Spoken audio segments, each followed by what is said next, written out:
चलिए तो आज की क्लास शुरू करते हैं। जो सबसे ज्यादा न्यूज में मुद्दा था अभी हाल ही में क्या हुआ था, उसमें पाकिस्तान के पीएम थे शहबाज शरीफ। इन्होंने बोला है, इन्होंने 2-3 बार स्टेटमेंट दिया है। पहले इनके जो पीएएस करके होती है, पाकिस्तान एडमिनिस्ट्रेटिव सर्विस, तो जैसा अपने आईएएस होता है वैसे ही पीएएस होता है। वहां पे पीएएस के जो अधिकारी थे, नए नए ट्रेनिंग के दौरान इनका भाषण हुआ था। वहां पे इन्होंने बोला था कि मैं कहीं पे भी जाता हूं, अपने जो फ्रेंडली कंट्रीज है उनके पास जाता हूं, वो मुझे मांगना पड़ता है, एक प्रकार से भीख मांगनी पड़ती है। तो इन्होंने बोला कि एक प्रकार से मैं बैक करने जाता हूं, जो मुझे बिल्कुल भी अच्छा नहीं लगता है, लेकिन ये मजबूरी हो गई इनके देश की कि हर महीने इनको दूसरे किसी कंट्री से पैसा मांगना पड़ता है, क्योंकि इनका विदेशी मुद्रा भंडार जो है बहुत ज्यादा कम होता जा रहा है। अभी हाल ही में रिपोर्ट आई थी, 4 से 5 बिलियन डॉलर इनका विदेशी मुद्रा भंडार बचा हुआ है। मींस 2 से 3 सप्ताह का ये केवल आयात कर सकते हैं। अभी मैं थोड़ा डिटेल में बताऊंगा कि विदेशी मुद्रा भंडार क्यों जरूरी होता है, क्यों नहीं। तो पहले इस न्यूज पे आ जाते हैं। इन्होंने बोला कि शहबाज शरीफ ने इंडिया से, ये एक प्रकार से इंडिया से अपील की है कि भारत जो है या नरेंद्र मोदी हैं, एक अच्छे से वार्ता करें हमसे। और हमने जो पुराने युद्ध हुए हैं, 3 युद्ध हुए हैं, उसमें हमने सीख लिया कि उन युद्धों में सिर्फ हमको क्या मिला है, बेरोजगारी, गरीबी और यहाँ की जनता को परेशानियां ही मिली और कुछ नसीब में नहीं मिला। तो हम चाहते हैं सारे मुद्दे बैठ के बात की जाए, शांतिपूर्ण तरीके से हल किया जाए, ये इन्होंने बोला है। और भी न्यूज कटिंग दिखाता हूं आप लोग को यहाँ पे कि Pakistan PM wants UAE to mediate dialogue with PM Modi. बीच में भी यही चीज आ रही थी। एक और रिपोर्ट आई है कि 2021 में यूएई मध्यस्थता कर रहा था भारत और पाकिस्तान के बीच में। ऐसी रिपोर्ट्स आ रही थी। कैसे मध्यस्थता कर रहा था कि पाकिस्तान जो है, पाकिस्तान के जो मैन है सुरक्षा सलाहकार, वो प्लस अपने एनएसए जो है अजीत डोभाल, उनके बीच में बात चल रही थी। और ये यहां तक भी पहुंच गई थी कि नरेंद्र मोदी जी जो हैं वहां का दौरा करने वाले थे 2021 में। लेकिन क्या हुआ कि इमरान खान को किसी ने सलाह दे दी कि इससे गलत मैसेज चला जाएगा कि तुमने कश्मीर मुद्दे पर सरेंडर कर दिया। तो इंटरनल राजनीति की वजह से वो बातचीत से हट गए। और सबको पता होगा इसी टाइम पे सीज फायर हुआ था बॉर्डर पर। सीज फायर मतलब गोलीबारी जो होती है उसको रोक दिया गया था दोनों तरफ से। तो ये अचानक से समझौता हुआ था, इसी का परिणाम था। अभी इन्होंने फिर से ये बोल रहे हैं कि यूएई को बोल रहे हैं कि आप लोग क्या करो, मीडिएट करो इसमें और इंडिया को बातचीत की टेबल पे लेके आओ, हम बात करना चाहते हैं। क्योंकि इनकी हालत बहुत ज्यादा खराब हो गई है। इनके यहाँ महंगाई इतनी ज्यादा हो गई कि आटे की एक एक बोरी के लिए हजारों लोग लगे हुए हैं। आटे की कीमत, एक बोरी 21 केजी आटे की बोरे की कीमत 3500 रुपए के ऊपर पहुंच गई है। इस प्रकार से यहाँ पे सारी चीजें, मतलब जनता बहुत परेशान है। तो अब इन लोगों की अकल धीमे धीमे ठिकाने लग रही है। अगली दिखाता हूं। पाकिस्तान को अब आई अकल, पीएम शहबाज बोले भारत संग 3 जंग के बाद हम सीख चुके हैं सबक। कश्मीर पर उन्होंने क्या कहा, कश्मीर पे जरूर बोलते हैं ये लोग। इनकी मेन परेशानी ये है कि ये हर चीज में कश्मीर मुद्दा लेके आ जाते हैं। ये बोलते हैं कि कश्मीर मुद्दे का शांतिपूर्ण ढंग से समाधान करो, कश्मीर में भारतीय सेना ये कर रही है, वो कर रही है, झूठे आरोप लगाते हैं। जबकि मेन रीजन क्या है कि यही लोग आतंकवाद को वहां पे फंडिंग देते हैं, जिससे आतंकवाद फैलता है और वहां पे अशांति आती है। तो इस मुद्दे को ये लोग नहीं छोड़ते हैं। यही इनकी सबसे बड़ी परेशानी है और यही इंडिया के संबंधों में सबसे ज्यादा गिरावट का कारण है। अगले उस पे आते हैं। पाकिस्तान को अब शांति चाहिए, ये भी बोल रहे हैं। क्यों शांति चाहिए, इसके बहुत सारे रीजन मैंने बता दिए। एक तो पाकिस्तान बहुत टाइम से एफएटीएफ की ग्रे लिस्ट में है। अभी हो रहा था कि हटा दिया गया, लेकिन अभी फाइनल डिसीजन नहीं लिया गया। यहां से इनको क्या हुआ, यहां से इनको लोन मिलना बंद हो गया, रेटिंग इनकी गिर गई। निवेश इनका जो एफडीआई होता है, फॉरेन डायरेक्ट इन्वेस्टमेंट, जहां पे विदेशी लोग इन्वेस्ट करते हैं, वो भी इनका गिर गया। प्लस महंगाई बहुत ज्यादा चरम पे हो गई, इन्फ्लेशन जिसे बोलते हैं, वो बहुत चरम पे हो गई। जनता त्रस्त हो गई। हाल ही में इनके यहाँ बाढ़ आई थी, जिससे इनको कम से कम नहीं तो 20 से 22 अरब डॉलर का नुकसान हुआ। अमेरिका से इनके संबंध वैसे ही खराब चल रहे हैं। अमेरिका के यहाँ आज की खबर है, अमेरिका का जो कांग्रेस है उसमें एक बिल पेश किया गया कि इनको पाकिस्तान को जो स्ट्रेटेजिक अलायंस, अमेरिका क्या होता है कि अपने यहाँ सबको एक अलायंस का दर्जा देता है, तो इनको strategic, non NATO strategic alliance का दर्जा मिला है। अब इनसे वो वापस लेना चाह रहे हैं, तो आज ही बिल आया है। प्लस विदेशी मुद्रा भंडार मैंने बताया गिरा हुआ है। तो हर तरीके से ये लोग त्रस्त हो गए। तो अब इनकी अकल ठिकाने आ रही है कि इंडिया से हम संबंध सुधारें, क्योंकि इंडिया से व्यापार इनका होगा तो धीमे धीमे इनकी स्थिति सुधरेगी। व्यापार होगा, टेक्नोलॉजी ट्रांसफर होगी, निवेश बढ़ेगा और चीजें बढ़ेंगी, तो ये इनकी स्थिति सुधर सकती है। अब आ जाते हैं भारत और पाकिस्तान के बीच में असल मुद्दे क्या है ना। अब ये देखो, अभी तक तो न्यूज थी, न्यूज में क्या क्या था वो मेंशन था। अब ये असली काम का आएगा। जो लोग यूपीएससी या यूपीपीसीएस या अदर पीसीएस दे रहे हैं या कोई भी एग्जाम दे रहे हैं, ये उनके काम का है, प्री हो चाहे मेंस हो। हम ऐतिहासिक रूप से चर्चा करेंगे कि पहले क्या हुआ, शुरुआत कैसे कैसे संबंध बने, कैसे बिगड़े, क्या हुआ क्या नहीं। तो इनके बीच में, भारत और पाकिस्तान के बीच में मेन मुद्दा क्या रहा है, शुरुआत से चर्चा कर लेते हैं। 24 अक्टूबर 1947 इंडिया कब स्वतंत्र हुआ? 15 अगस्त 1947 को। 15 अगस्त के जस्ट 2 से ढाई महीने बाद 24 अक्टूबर 1947 को क्या होता है, यहाँ के कुछ कबाइले, जम्मू कश्मीर है और पाकिस्तान का जो क्षेत्र था, तो पाकिस्तान के क्षेत्र से कुछ कबाइली लोग आए और यहाँ पे अटैक कर दिए। एक्चुअली ये इनके सेना के लोग ही थे और ये आके यहाँ पे अटैक कर दिए। कश्मीर का, चूंकि इंडिया में विलय नहीं हुआ था उस टाइम पे, तो कश्मीर के राजा थे हरि सिंह कश्मीर के राजा। उन्होंने इंडिया में विलय किया नहीं था। पाकिस्तान के कबायली लोगों ने यहाँ पे अटैक कर दिया, वो कब्जा करते जा रहे थे धीमे। अब हरि सिंह ने क्या किया, इससे आक्रोशित होकर इंडिया से मदद की गुहार लगाई। लेकिन उस टाइम पे सरदार वल्लभ भाई पटेल थे, उन्होंने बोला कि ट्रीटी ऑफ एक्सेशन है ना, तो जो विलय पत्र था इंडिया का, विलय पत्र पे जब तक आप साइन नहीं कर लोगे तब तक क्या होगा, हम आपकी मदद नहीं कर सकते। ये बोला सरदार वल्लभ भाई पटेल ने, किसको? हरि सिंह को। हरि सिंह ने 26 अक्टूबर 1947 को विलय पत्र पे हस्ताक्षर किए। इंडिया ने अपनी सेना भेजी, लेकिन जब तक इंडिया सेना भेजता, कार्रवाई करता, तब तक जो आपका कश्मीर है उसके एक बड़े से भूभाग पे पाकिस्तानी सेना का कब्जा हो गया था, जिसको बोलते POK। इंडिया क्या किया, इंडिया इस मुद्दे को लेके, जवाहरलाल नेहरू जी थे, वो थोड़ा शांति के बहुत बड़े रक्षक थे, उनको लगा कि चलिए यूनाइटेड नेशंस जैसी संस्थाएं न्याय करेंगी, वो चले गए यूनाइटेड नेशंस में। वहां पे इन्होंने बात की और वहां पे बात करके यूनाइटेड नेशंस ने बोला कि दोनों लोग यथास्थिति बरकरार रखो। प्लस ये भी हुआ कि जो यथास्थिति में जो चीज इंडिया के उसमें थी वो आनी चाहिए, लेकिन अब तक जो POK है वो पाकिस्तान के हाथ में ही है। तो यहां से एक तो ये मुद्दा हो गया कि इंडिया का पाकिस्तान से विवाद क्यों चलता है। दूसरा मुद्दा, कश्मीर में 1989 में क्या हुआ, पाकिस्तान का उदय हुआ था किस वजह से? द्विराष्ट्र सिद्धांत क्या होते हैं? एक ऐसी बुआई थी कि जिन लोगों के अलग अलग धर्म होता है, अलग अलग भाषा, रहन सहन, खान पान, तो वो लोग एक देश के भाग हो ही नहीं सकते हैं। दो अलग अलग धर्म के लोग दो अलग अलग देशों में ही रह सकते हैं। इस प्रकार की एक अवधारणा आई और इसी के हिसाब से पाकिस्तान का निर्माण हुआ। द्विराष्ट्र सिद्धांत इसे बोलते हैं। जब उनका निर्माण हो गया तो उनको क्या, एक पश्चिमी पाकिस्तान जो अभी का है, एक पूर्वी पाकिस्तान क्या है, बांग्लादेश इनको मिल गया। जब बांग्लादेश इनको मिल गया, अब तो ये तो सारे एक ही धर्म के लोग थे, एक ही खान पान सब था, लेकिन इनके साथ इतना ज्यादा अत्याचार हुआ, इतना ज्यादा भेदभाव हुआ, सब चीजें हुई कि बांग्लादेश 1971 में आजाद हो गया। इंडिया का बहुत बड़ा योगदान था आजाद कराने में। जब आजाद हो गया तो द्विराष्ट्र सिद्धांत को क्या हुआ, ठेस पहुंची कि ये तो आपस में जो थे एक ही धर्म के सब लोग थे, वो नहीं रह पाए। फिर इन्होंने आके उसमें इंडिया में गलत गतिविधियों को फंडिंग करना शुरू किया। तो इनने क्या किया, कश्मीर में फंडिंग, नारकोटिक्स, ड्रग्स वगैरह, कश्मीर हो गया और पंजाब हो गया, वहां पे इसका बहुत बड़े पैमाने पर प्रचार प्रसार करना शुरू किया। तो 1989 में क्या हुआ, कुछ अलगाववादी थे, उन्होंने मांग शुरू कर दी अलग से कश्मीर, आजाद कश्मीर की, या कश्मीर का विलय कराओ पाकिस्तान। तो ये भी एक मुद्दा है और तभी से आतंकवादी घटनाएं घट रही हैं। अगले मुद्दे पे आते हैं, भारत पाकिस्तान सीमा विवाद। भारत और पाकिस्तान के बीच में दूसरी सीमा विवाद क्या है, BCPN, बांग्लादेश, चाइना, फिर पाकिस्तान। तीसरे नंबर की सबसे लंबी सीमा किसके साथ है, पाकिस्तान के साथ। और 4 राज्यों से जाती है, जम्मू कश्मीर, गुजरात, राजस्थान और पंजाब, 4 राज्य जाते हैं। तो एक तो कश्मीर में तो है ही सीमा विवाद। इसके बाद दूसरा सीमा विवाद है, गुजरात का एक क्षेत्र आता है सर क्रीक आपका कच्छ का जो रन है और सिंध है, इसके बीच में पड़ता है, समुद्र बीच में, और वहां से जो रेखा है आपकी सीमा रेखा है वो एकदम निर्धारित नहीं, वहां पे भी विवाद है। उस विवाद में क्या है कि वो क्षेत्र जो है सबसे ज्यादा दक्षिण एशिया का सबसे ज्यादा मछली पकड़ने वाला क्षेत्र है। संसाधन वहां पे है, गैस तेल वगैरह, तो इंडिया के लिए बहुत इंपॉर्टेंट है। तो एक दूसरा विवाद है सर क्रीक विवाद। तीसरे विवाद पे आते हैं, और क्या है, भारत पाकिस्तान जल विवाद। सबको पता है, लोगों ने सुना होगा सिंधु जल समझौता। जब उरी पुलवामा हमला हुआ तो ये हुआ कि सिंधु जल समझौता तोड़ दो। तो क्या था कि ऊपर की नदियां, 3 नदियां थी, टोटल 6 नदियां हैं पश्चिम की तरफ जो बहती हैं। पहला झेलम, चेनाब और सिंधु, 3 नदियां ऊपर की हैं, और 3 सतलज, ब्यास, रावी, 3 नीचे की हैं।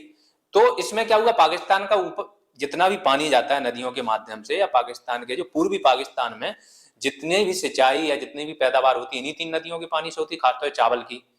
अब ये 3 नदियों का पानी इंडिया से गुजर रहा है, तो ये मांग करने लगे ये तो पूरा पानी हमको मिलना चाहिए, अगर इंडिया ने रोक लगा दी तो। फिर वर्ल्ड बैंक ने मध्यस्थता की, मध्यस्थता में ये निकला कि ऊपर की 3 नदियां कौन सी, सिंधु जिसको बोलते हैं इंडस, झेलम और चेनाब, इन 3 नदियों का 20% पानी इंडिया यूज कर सकेगा, बाकी 80% कहां, पाकिस्तान को छोड़ना पड़ेगा। बाकी रावी, सतलज और ब्यास, इन 3 नदियों का पूरा पानी इंडिया यूज करेगा। लेकिन इंडिया अभी क्या है, इनके 20% पानी का यूज नहीं करता, बहने देता है। इन पे India run of the river project भी बना सकता है, मतलब पानी रुके ना, रन करता रहे, और उस पे एक प्रोजेक्ट, इलेक्ट्रिसिटी प्रोजेक्ट बना सकता है। जैसे अभी जम्मू कश्मीर 2-3 प्रोजेक्ट इंडिया ने बनाए हैं अभी हाल फिलहाल में। तो ये चीज थी। तो सिंधु जल विवाद भी इंडिया और पाकिस्तान के बीच में, हालांकि अभी ये विवाद नहीं चलता है, वर्ल्ड बैंक की मध्यस्थता में समझौता हो रखा है, दोनों देश उसका पालन करते हैं। अगले पे आते हैं, भारत पाकिस्तान संबंध। भारत और पाकिस्तान का संबंध कब से क्या रहा है? तो भारत पाकिस्तान का सबको पता है कि संबंध क्या रहा है, द्विराष्ट्र सिद्धांत के आधार। 1940 में जो आपकी मुस्लिम लीग थी उसका लाहौर अधिवेशन हुआ था। लाहौर अधिवेशन में क्या हुआ, अलग पाकिस्तान की मांग प्रस्ताव पारित हुआ। 1946 में ये लोगों ने लड़के लेंगे पाकिस्तान करके जिन्ना ने एक वो चलाया, और 1947 में एक दिन पहले 14 अगस्त 1947 को इनको क्या मिल गई, आजादी मिल गई, अलग देश का निर्माण हो गया। तब से ये लोग हमेशा एक संदेह, अशांति प्लस शत्रुता का व्यवहार करते आए हैं। कश्मीर में आतंकवाद फैलाना, कश्मीर का मुद्दा बेवजह उठाना, बेवजह सीमा विवाद बनाना, यहाँ पे ड्रग्स वगैरह हर चीज की। तो इंडिया के इनसे संबंध हमेशा से ही खराब रहे हैं पाकिस्तान। बीच बीच में कुछ पहले हुई है मित्रता की, उन पे आएंगे। ठीक, अगला अगला देखते हैं, इंस्ट्रूमेंट ऑफ एक्सेशन। जो मैंने बोला इंस्ट्रूमेंट ऑफ एक्सेशन क्या था, 26 अक्टूबर 1947 को महाराजा हरि सिंह ने इस पे क्या किए थे, हस्ताक्षर कर दिए थे, और फिर इंडिया ने सेना भेजी। 1948 में शेख अब्दुल्ला, जो आज फारूक अब्दुल्ला हैं आपके, उनके पिताजी थे शेख अब्दुल्ला, इन्होंने भाग भी लिया था। शेख अब्दुल्ला इन्होंने किस चीज में भाग लिया था, सबने अवज्ञा आंदोलन में इन्होंने भाग भी लिया था शेख अब्दुल्ला ने। ठीक है, तो ये बने थे जम्मू कश्मीर के सीएम, नेहरू जी ने इनको सीएम बना दिया था। और जम्मू कश्मीर को 370 धारा 370 का जो प्रावधान करके जम्मू कश्मीर को कुछ विशेष रियायतें भी दी थी। अगला आते हैं, नेहरू लियाकत समझौता 1948 में, सब लोग को पता है। 1947 जो 24 अक्टूबर को हमला किया, 47 से 48 के बीच में क्या हुआ, भारत और पाकिस्तान के बीच में युद्ध हुआ। उसमें पाकिस्तान की जानते हो हर बार हार होती, यहाँ पे हार क्यों नहीं हुई पूरी तरह से, क्योंकि ये मुद्दा नेहरू जी क्या शांति में विश्वास करते थे, यूनाइटेड नेशंस ले गए और जितने भाग पे पाकिस्तान ने कब्जा कर लिया था वो उनका बन के रह गया। तो अब आते हैं कि इनके बीच में लियाकत अली थे, इनके बीच में एक समझौता हुआ। समझौता क्या होगा, यही कि भविष्य में युद्ध ना हो, शांति बनाए रखें, इस प्रकार से एक समझौता हुआ। अगले पे आते हैं, अगला है सिंधु जल संधि, इसके बारे में चर्चा हो चुकी है, कितना भाग किसको देना है। फिर अगले पे आते हैं ताशकंद समझौता 1966, दूसरा भारत पाकिस्तान युद्ध 1965 में हुआ। इसमें पाकिस्तान की फिर से बुरी तरह हार हुई, और जैसे ही उनकी हार होगी तो क्या होगा, एक ताशकंद समझौता होगा। यहाँ पे कौन, लाल बहादुर शास्त्री जी, और यहाँ पे डेथ हो गई थी, लाल बहादुर शास्त्री की अपने पीएम थे, ताशकंद गए हुए थे, उज्बेकिस्तान की राजधानी है, और यहाँ पे क्या हुई, इनकी डेथ हो गई थी। लेकिन एक समझौता हुआ कि शांति बनाए रखेंगे, आपस में ही निपटारा करेंगे जो भी विवाद है, एक दूसरे के आंतरिक मामलों में हस्तक्षेप नहीं करेंगे, इस प्रकार से बातें हुई। फिर अगले पे आते हैं, 1972 में शिमला समझौता हुआ।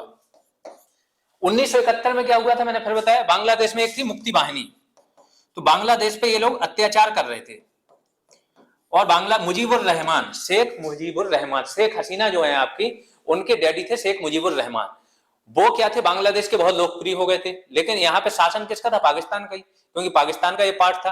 और पाकिस्तान का शासन मतलब पश्चिमी पाकिस्तान, जो आज का पाकिस्तान है उसको बोलते हैं पश्चिमी पाकिस्तान। तो हमेशा पश्चिमी पाकिस्तान से राष्ट्रपति या प्रधानमंत्री बनता था। यहाँ पे क्या हुआ, चुनाव हुए, चुनाव में टोटल सीटें ही थी 164 बहुमत था, 164 शायद सीटें थी और 162 बहुमत था यहां से, और वहां पे 180 के आसपास सीटें थी। तो क्या होगा, पश्चिमी पाकिस्तान में कम सीटें मिली, जो पश्चिमी पाकिस्तान से कैंडिडेट थे आपके, बेनजीर भुट्टो के डैडी थे वो, जुल्फिकार अली भुट्टो, इनको कम मिला, और इनको ज्यादा सीटें यहीं से केवल बांग्लादेश से मिल गई, शेख मुजीबुर रहमान को। अब मुजीबुर रहमान को प्रधानमंत्री बनाने के लिए मना कर दिया पश्चिमी पाकिस्तान, और यहीं से विवाद हुआ, इनको जेल में डाल दिया गया।